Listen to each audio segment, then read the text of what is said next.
Om Tat Sat. Welcome to Gyan Bhakti. We focus exclusively on spirituality, Vedanta, and Sanatana Dharma. Please subscribe our channel for mystical meanings of these scriptures and daily satsang. Our humble prostrations to the all-pervading Brahman or God, our worshipful Guruji, Swami Jyotirmayananda Ji Maharaj, all sages and scriptures, and to the divinity in each of you. We are currently exploring the scripture Mysticism of Mahabharata. Commentary is by Sri Swami Jyotirmayananda Ji and narrated by myself, Swami Nikhilananda. So today we are going to start a new chapter called the Sabha Parva.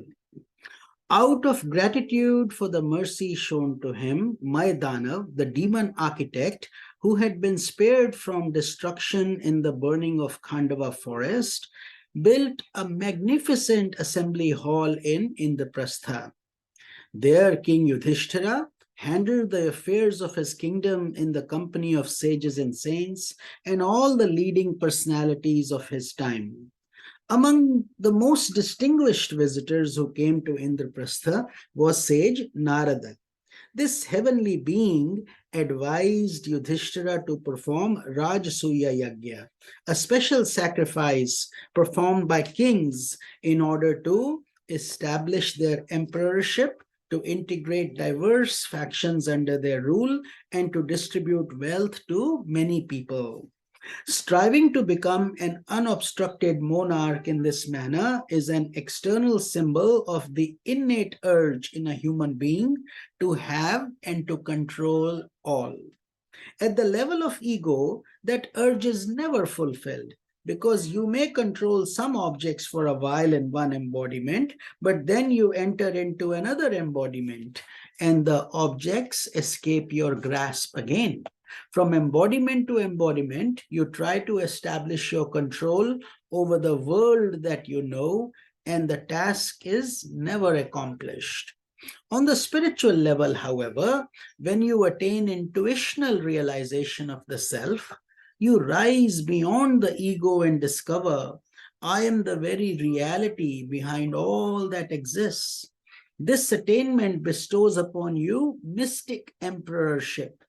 In this type of emperorship, you have become the entire ocean of existence. When that happens, what question is there about whether or not you have dominance over the waves? You become the unobstructed emperor. You enjoy the bliss from within.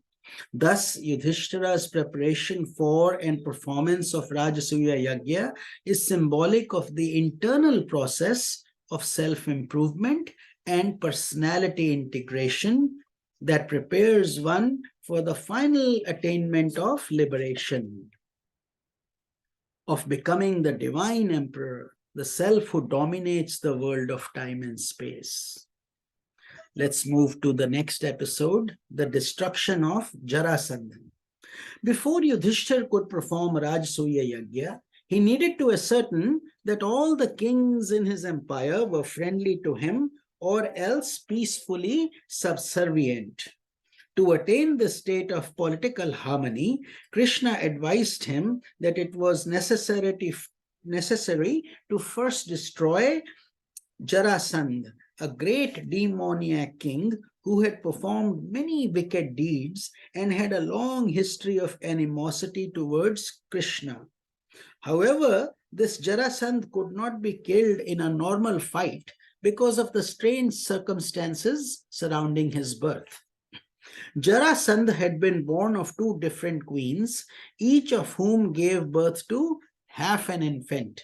Those two pieces of a child were thrown away by the despairing mothers, only to be found by a wandering demoness named Jara, who just for fun joined them together into one whole child. When the demoness brought the child to his father, the delighted king named the boy Jarasandha, or one put together by the demoness Jara, Sandha means to join. So Jara means the demoness's name, but it also means old age. So Jarasandha became the king's name. Jarasandha then grew up and became heir apparent to the throne. He worshipped Lord Shiva with great austerity and received the boon that he could not be destroyed by any normal process. Because he had received that form of immortality, he was not afraid of anyone. Therefore, Jarasandha continued to cause great problems for Krishna and his subjects. Also, due to his demoniac nature, Jarasandha had imprisoned many virtuous kings and was planning to offer those kings as a sacrifice to Lord Shiva. Now that Yudhishthira was preparing for Rajsuya Yagya, the time had come in the divine plan for Krishna to work out the destruction of Jarasandha.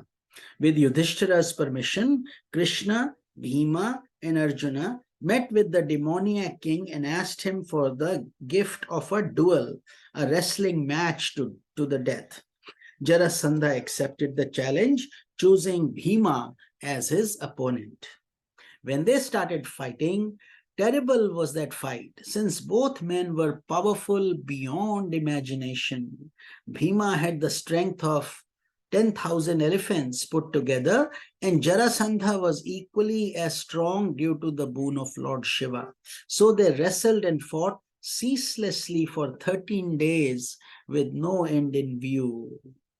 So we will continue this wonderful story in tomorrow's satsang. This is Swami Nikhilanand. Om Tat Sat.